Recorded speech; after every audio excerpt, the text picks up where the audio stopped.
negosyo ba ang hanap mo? O may nais kang ipalathala? Oo, ang tagal ko na naghahanap para matapos na ang mga legal transactions ko.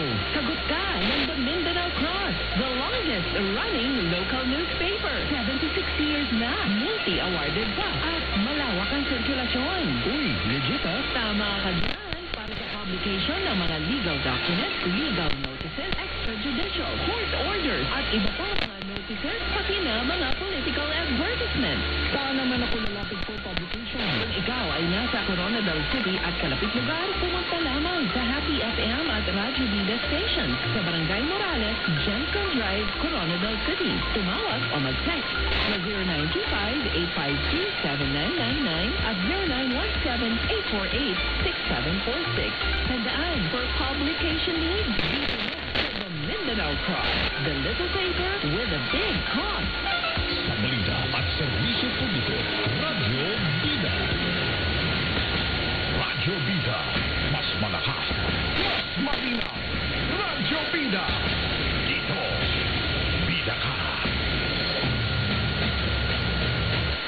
Vida, bantayan, basta balita. Vida, Vida.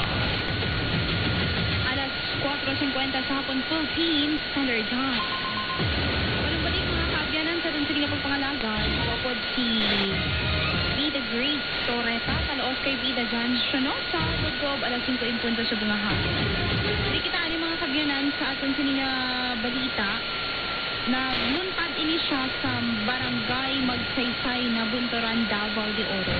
Baka halanusbo nga report. Bangod, mga bida, isa ka 3 ka tuig kag 7 ka bulan nga mag-utod ang 3 years old lalaki. Ang 7 months old na baby is babae.